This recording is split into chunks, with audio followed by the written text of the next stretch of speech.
आता समथिंग तू सगळे प्रोग्राम बनवले, तुझे सगळे प्रोग्राम व्हेरीफाय केले, बरोबर आले. आता तुला मशीनवरती सोडायचे. ठीक आहे. तर आता मशीनवरती सोडण्याच्या आधी तुला काय करायचं की बाबा तुझे कंट्रोलर कुठले ते सेट करावं लागतं. तर फाईलमध्ये जातो, तिथे म्हणतो रिप्लेस,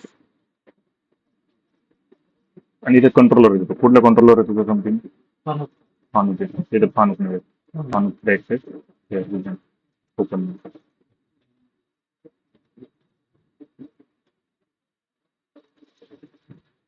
हॅलो फानुक, ते क्रॉस चेक करायचं फानुक आहे सिमेंस आहे काय आहे काय नाही.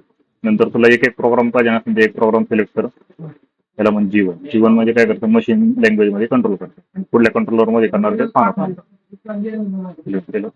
तुझं फानुकचा असेल सिमेंटचा असेल ते लिस्ट मधून निवडायचं. त्याला म्हटलं नो. तुला पुढे सेव्ह करायचं आहे बाबा. तसा आहे पहिलाच प्रोग्राम आहे. तर फानुकचं नाव कसं देतो तू? ओ नंबरने देतो ना, ओ 92. त्याच्यानंतर पुढला प्रोग्राम बाबा तुझा पहिला प्रोग्राम तिथे कटर वापरले D92 हा. ओके, असं नाव ठेवलं त्याला म्हटलं.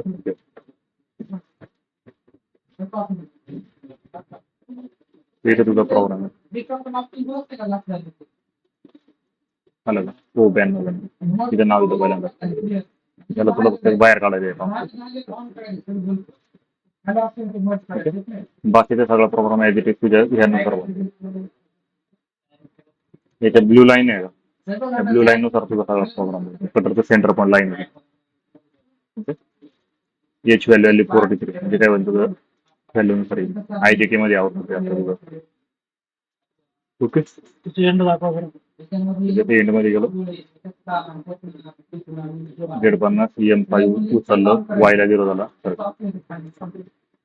ओके, बाकी मग मध्ये तुझं सगळं रेग्युलर आहे. मध्ये मग रेग्युलरली तुझं सगळं. दुसरा प्रोग्राम सिलेक्ट केला. स्टार्टिंग सिलेक्ट केला, याला पण जीवन म्हटलं. याला काय नाव द्यायचं, डेस्कटॉप वर तुम्ही गेलो ओ 92 किती कटर आहे बाबा तुझं. 2 नंबरचा प्रोग्राम D16. ओके,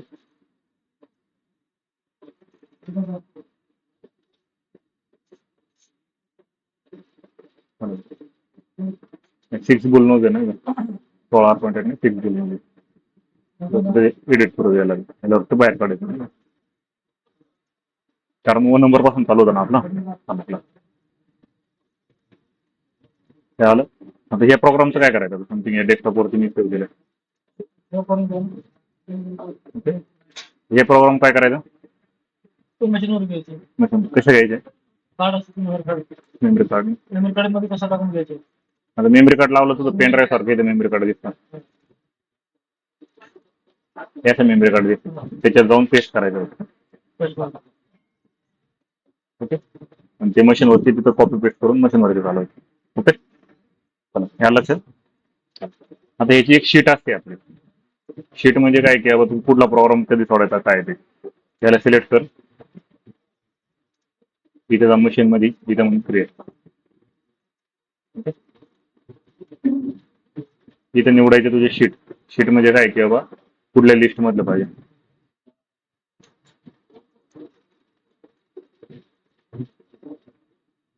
एक कस्टमरचा दाखवतो तुला हे.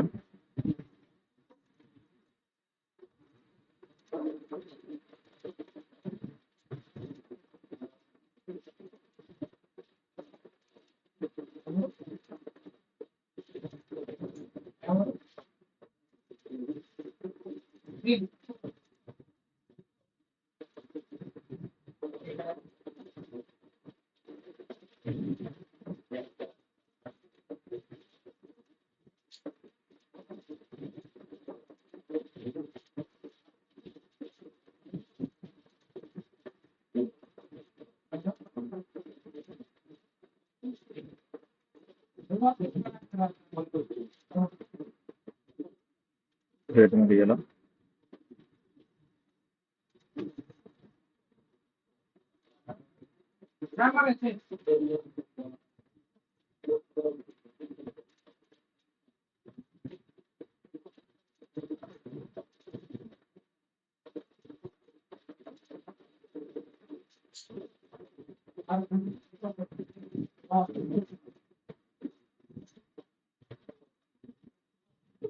त्यांनी क्रिएट केलं ना, हम्म?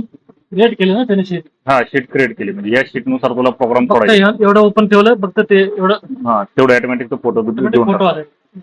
याला प्रिंट म्हण शीट तरी त्याने ते सगळा डाटा तिकडून घेतला. 15 तास लागतात. ओके. आता बाकीचं टायमिंग आपण काही केलं नाही ना, जेवढं केलं त्याचं सांगतो. सगळं डायमेन्शन पण ऑटोमॅटिक येत आहे का? हम्म. सगळे ऑटोमॅटिक येतात. ऑटोमॅटिक येते किती फीड रेट किती टूल वापरलं किती कॉर्नर रेडी येते होल्ड आउट किती म्हणजे शीटच येतं असं.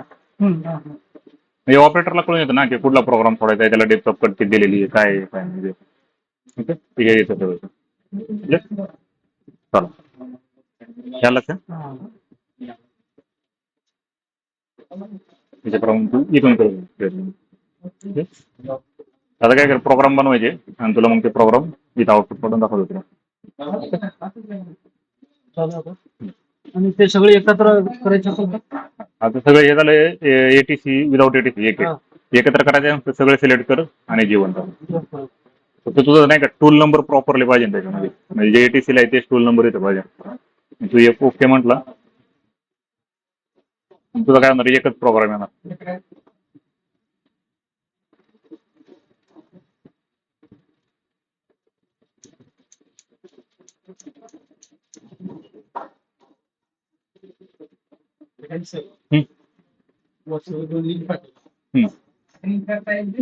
रेकॉर्डिंग करायचं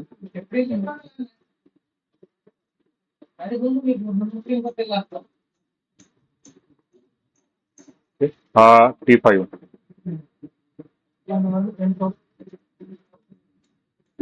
एम T5 चालला T4 आला T3 T6 T5 ओके असं तुझं वेगवेगळे प्रोग्राम एकाच याच्यामध्ये येऊन जातात. ओके आणि याची व्हॅल्यू पण आहे त्याच्यामुळे तुला काय